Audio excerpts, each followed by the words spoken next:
अस्सलाम वालेकुम। यहाँ पर जो प्रेस गण आए हुए हैं इनका हम लोग हार्दिक वेलकम करते हैं। आज की प्रेस कॉन्फ्रेंस बहुत ही अलग प्रेस कॉन्फ्रेंस होने वाली है। ना ही ये पॉलिटिकल प्रेस कॉन्फ्रेंस है, ना ही कोई सोशल प्रेस कॉन्फ्रेंस है, लेकिन गोवंडी को एक खुशखबरी देना है।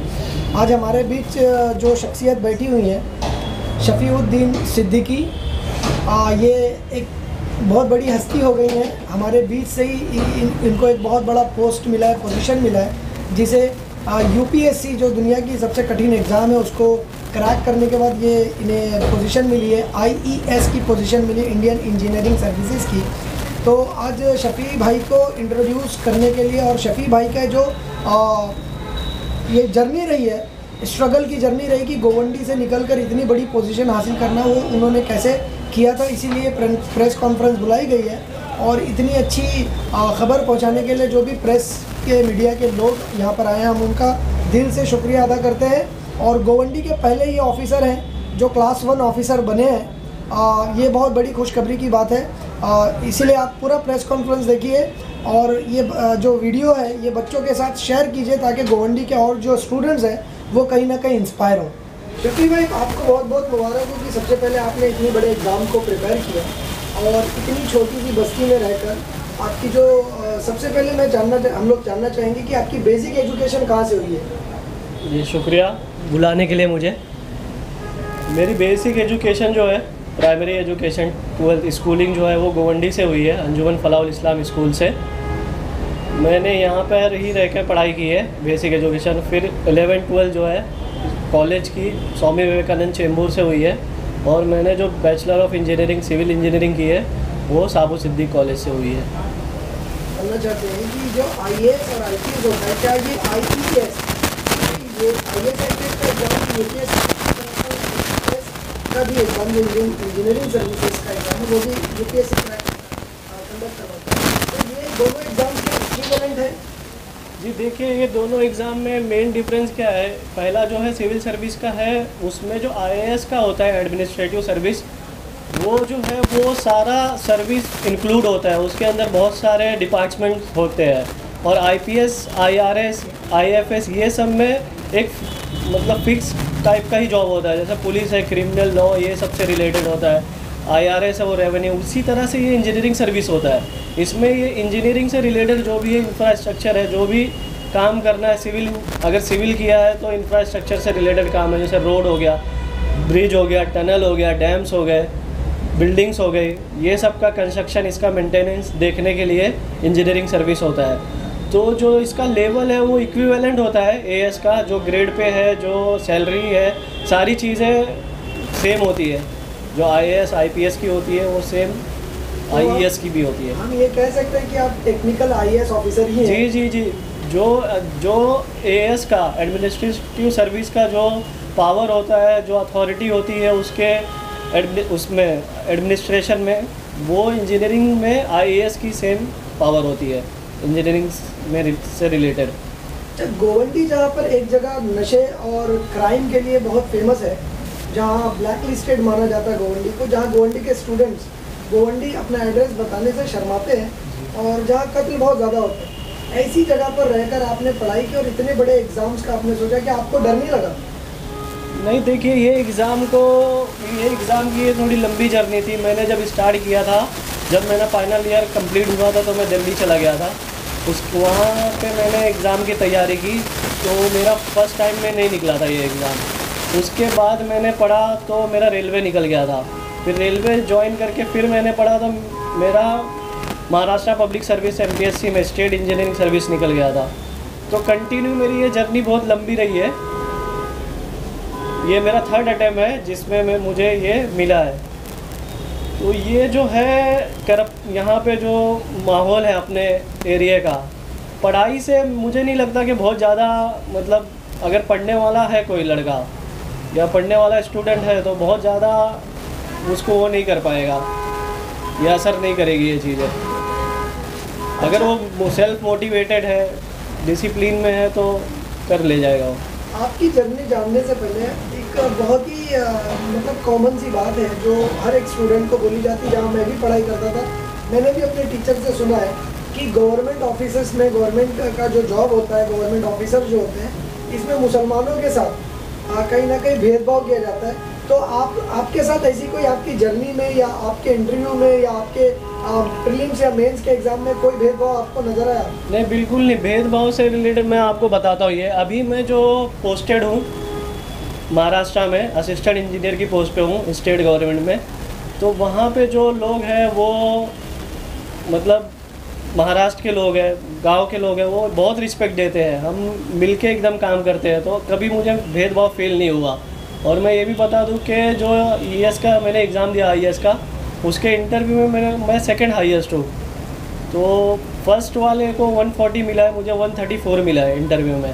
तो भेदभाव का मैंने कभी नहीं देखा। बहुत सारे मैंने इंटरव्यू दिए हैं, इंटरव्यू में मुझे बहुत अच्छे मार्क्स मिलते हैं अल्हम्दुलिल्लाह। तो भेदभाव मैंने देखा नहीं कभी, ना एग्ज़ाम के टाइम पे देखा। रेलवे में भी मैंने एग्ज़ाम दिया है, और मैं अभी जहाँ पे जॉब कर रहा हूँ स्टेट गवर्नमेंट के अंडर में, भेदभाव मैंने नहीं देखा कभी, ना लोगों में देखा, ना जो सिलेक्शन का प्रोसेस है उसमें देखा कोई। तो जो मुस्लिम स्टूडेंट्स इस वक्त आपका वीडियो देख रहे हैं, कहीं ना कहीं वो ये सुने हुए हैं कि मुसलमानों को जो है सरकारी नौकरियां नहीं मिलती हैं, तो उनको आप इस माध्यम से क्या मैसेज देना चाहते हैं? जी, ये तो मतलब मैं इससे सहमत नहीं हूँ ये बात से कि मुस्लिम ये है नौकरी नहीं मिलती है। मेन प्रॉब्लम ये है कि अपनी जो मुस्लिम कम्युनिटी है वो एग्ज़ाम देने बैठती नहीं है। उनका रेशो आप देखोगे, जो भी total number of candidates exam देते हैं उसमें बहुत कम रेशो रहता है। उसमें 0.5% लोग प्रीलिम्स में बैठते हैं। 100% अगर 100 स्टूडेंट बैठ रहे हैं तो एक भी मतलब 1% 2% ऐसे एग्ज़ाम में बैठते हैं लोग। तो फिर फाइनल सिलेक्शन तक का तो बहुत कम हो जाते हैं, वो 0.0 में आ जाते हैं। तो मेन ये कम्युनिटी का प्रॉब्लम जो ये है कि ये एग्ज़ाम को मतलब अपना करियर नहीं लेके कोई भी छोटा मोटा जॉब करने या प्राइवेट जॉब करने के लिए निकल जाते हैं। अच्छा, लोग ये मानते हैं, गोवंडी के स्टूडेंट्स हो या दूसरी जो मुस्लिम कम्युनिटी है, उनके लिए आप आज इंस्पायरिंग पर्सनालिटी हो। तो मैं ये जानना चाहता हूँ कि लोग जब पढ़ाई करने बैठते हैं तो लोग कहते हैं कि आईएएस या यूपीएससी के एग्ज़ाम्स को प्रिपेयर करने के लिए लाखों रुपए का खर्च होता है। तो क्या आप गोवंडी में रहकर ऐसे लाखों रुपए खर्च कर पाए थे, या लाखों रुपए का खर्च नहीं होता, वो सिर्फ एक मिथ बनाया गया? नहीं, ये मिथ है। कोचिंग में पैसे लगते हैं, लेकिन लाखों रुपए इतना पैसे नहीं लगते। अभी तो ऑनलाइन कोचिंग हो गई है तो बहुत कम पैसे लगते हैं। अगर पढ़ने वाला है तो बहुत सारे एनजीओज़ है उसके लिए, उसको सपोर्ट करती है, बहुत कुछ है। अगर पढ़ने का किसी में जज्बा है तो पैसे की मुझे नहीं लगता कि ज़रूरत है इतनी ज़्यादा, वो हो जाता है। बहुत सारा ऑनलाइन एग्ज़ाम करवाते हैं कोचिंग वाले, जिससे क्या होता है ट्यूशन फ़ीस माफ़ हो जाती है, तो बहुत ईजी होता है अगर पढ़ना चाहे स्टूडेंट तो। तो आपने किसी एनजीओ का सहारा लिया था? जी, मैंने एनजीओ का सहारा लिया था। अच्छा, जैसे अभी आपने कहा कि आपने तीसरी मरतबा शायद क्रैक किया। जी। और बहुत से ऐसे होते हैं जो फर्स्ट टाइम क्रैक नहीं कर पाते हैं, उसके बाद उम्मीद छोड़ देते हैं। उन लोगों के बाद उनको क्या बोलना चाहिए? देखिए, फर्स्ट टाइम में ये जो है ये ऐसी जर्नी है, इसमें 3 स्टेजेस में एग्ज़ाम होता है, प्रीलिम्स, मेंस और इंटरव्यू। तो ये एक मैराथन टाइप की जर्नी है। इसमें क्या है, एक बार इंसान जब कंप्लीट पूरा पढ़ाई कर लेता है तीनों स्टेजेस की, तो उसको इतना नॉलेज हो जाता है कि वो बाकी एग्ज़ाम में भी अपेयर हो सकता है। बाकी जो स्टेट के एग्ज़ाम है जैसे मैंने दिया है, बाकी रेलवे के एग्ज़ाम है, बहुत सारे एग्ज़ाम मतलब इंडिया में निकलते रहते हैं, वो उसमें सिलेक्शन ले लें और धीरे धीरे अपना पढ़ता रहे। मेरी ये राय रहेगी। जिसका पहले अटैम्प्ट में नहीं होता है वो बाकी एग्ज़ाम पे भी अपना थोड़ा सा टाइम देता रहे और इसमें सिलेक्शन लेके अपना बाकी अपनी तैयारी कंटिन्यू कर सकता है। अच्छा, गोवंडी के अंदर 10 बाई 12 के घर हैं जहाँ पर 4 से 6, 8, 10 लोग रहते हैं और इतना कंजस्टेड इलाका है। तो आपको पढ़ाई करने के लिए लाइब्रेरी की ज़रूरत पड़ी थी, या आपने कहीं और जाकर पढ़ाई की, या गोवंडी के अंदर आपको कोई लाइब्रेरी मिली, या कहाँ पर आपने पढ़ाई की? देखिए, जब मैं दिल्ली से कोचिंग करके आया यहाँ पे 1 साल मैंने दिल्ली में कोचिंग की। फिर मेरा जब नहीं हुआ तो घर वाले बोले कि वापस दिल्ली चले जाओ, लेकिन वहाँ पे जो कॉस्ट है लिविंग, रहने का अकोमोडेशन, वो बहुत डिफ़िकल्ट हो रहा था। मैं सोचा यही घर पे रह के तैयारी करता हूँ। तो जैसा बोला है आपने कि घर में बहुत डिस्टर्बेंस होएगा, इतने छोटे घर में पढ़ाई नहीं हो पाएगी, तो लाइब्रेरी बहुत इंपॉर्टेंट है। लाइब्रेरी का होना वहाँ पे जब जाता है, घर से निकल के जाएगा वहाँ पे, तो आदमी सोच के जाता है पहले से कि मैं वहाँ जाके पढ़ूँगा। जैसे कोई भी आदमी अगर सोच के घर से निकलता है तो वो काम बहुत आसान हो जाता है। तो वैसे ही अगर घर से वो निकलेगा कि हाँ मैं पढ़ाई करने के लिए लाइब्रेरी में जा रहा हूँ, तो वहाँ एक माहौल मिलेगा उसको, और देखेगा बच्चों लोग पढ़ाई कर रहे हैं, उससे रिलेटेड और लोग भी तैयारी करते हैं, तो वो सब क्या एक ग्रुप बन जाएगा उससे, तो बहुत इजी हो जाता है तैयारी करना और वो मोटिवेटेड रहता है। मैंने लाइब्रेरी जो है, मैं देवनार कॉलोनी में रहता था, तो जो TISS की लाइब्रेरी है वो मैंने ज्वाइन कर लिया था, और मैं वहाँ पे सुबह जाके रात तक पूरा दिन वहाँ पढ़ता था, पूरा 1 साल वहाँ पे पढ़ा। कितने आवर्स आप पर डे पढ़ते थे और कंसिस्टेंटली कितना साल आपने पढ़ाई की? स्टार्टिंग में थोड़ा ज़्यादा टाइम देना पड़ता था, 10, 11, 12 घंटे तक मैं डेली पढ़ता था। फिर धीरे धीरे जैसे ही सारा सिलेबस कंप्लीट हो गया, मतलब एक बार मैं पूरा प्रोसेस से हो चुका एग्ज़ाम के, तो मेरी सारी चीज़ें तैयार हो चुकी थी, प्रिपेयर हो चुका था। उसके बाद मुझे बहुत ज़्यादा टाइम नहीं लगा। जॉब करते हुए मैंने 5 घंटा 4 घंटा ये रेंज में पढ़ाई करता था। एवरेज 4 घंटा 5 घंटा डेली पढ़ता था, और संडे जब छुट्टी रहती थी तो मैं पूरा टेस्ट वगैरह देता था। 10-12 घंटे संडे को पढ़ता था। जॉब करते हुए मतलब थोड़ी स्ट्रेटजी अलग रहती है, जब आप जॉब करते हैं तो प्रिपरेशन का तरीका अलग होता है। जैसे कि आप गोवंडी के टाटा नगर में रहते हैं, गोवंडी में देवनार कॉलोनी में रहता है। कॉलोनी में रहते हैं, तो गोवंडी के स्टूडेंट के लिए कुछ कहेंगे आप? देखिए, गोवंडी के स्टूडेंट्स जो अपने यहाँ पे एक थोड़ा उनको अवेयरनेस नहीं रहता है, पहला बात ये है। लेकिन अभी इंटरनेट हो गया है, सब सोशल मीडिया हो गया है, तो पता चल जाता है। अगर विलिंग हार्ट है उसको, अगर करना है कुछ, तो वो पता कर ही लेता है। बाकी सारी चीज़ें तो पता चल जाती है ना, किसी को भी पढ़ाई की भी उस तक पहुँच जाती है सोशल मीडिया के थ्रू, या कोई ना कोई बता देता है। तो मेरा यही बोलना रहेगा यहाँ के बच्चों से कि वो अगर कोई भी बेसिक पढ़ाई करते हैं, जैसे वो BCom कर रहे हैं, BSc कर रहे हैं, इंजीनियरिंग कर रहे हैं, तो वो उसी पे रह के वो आगे क्या क्या अपॉर्चुनिटी है उसको एक्सप्लोर कर ले, सारा समझ ले कि क्या क्या और है इससे रिलेटेड। जैसे मैं एक एग्जांपल मैं अपना सिविल इंजीनियरिंग का देता हूँ, तो सिविल इंजीनियरिंग एक ग्रेजुएशन है। इसके करने के बाद आदमी UPSC सेंट्रल गवर्नमेंट में जा सकता है, स्टेट गवर्नमेंट में जा सकता है, रेलवे का जॉब कर सकता है, फिर BMC में जॉब कर सकता है, मतलब कहीं पे भी जॉब कर सकता है ग्रेजुएशन के बाद अपनी फील्ड में। तो वो उस स्टूडेंट को देख लेना चाहिए, और फिर उसके हिसाब से तैयारी स्टार्ट करके उसमें लगातार अगर मेहनत करेगा तो हो जाएगा।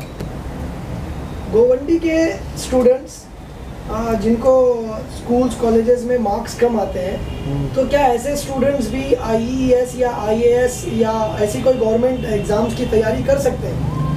देखिए, ये जो क्वेश्चन है ना कि मार्क्स कम आते हैं, इसका कोई वो नहीं है। एग्ज़ाम में जो गवर्नमेंट के एग्ज़ाम होते हैं, कोई भी एग्ज़ाम हो, वो सिविल सर्विस हो, इंजीनियरिंग सर्विस हो, BMC का एग्ज़ाम हो, रेलवे का एग्ज़ाम हो, एक बेसिक क्राइटेरिया रहता है, मिनिमम क्राइटेरिया रहता है कि 60% चाहिए।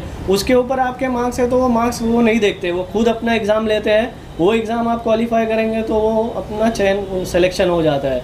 तो कम मार्क्स है, ज़्यादा मार्क्स है, उससे कोई ताल्लुक़ नहीं है वो एग्ज़ाम का। बस एक बेसिक क्राइटेरिया फॉलो करना पड़ता है। UPSC के एग्ज़ाम में सवालात कैसे आते हैं?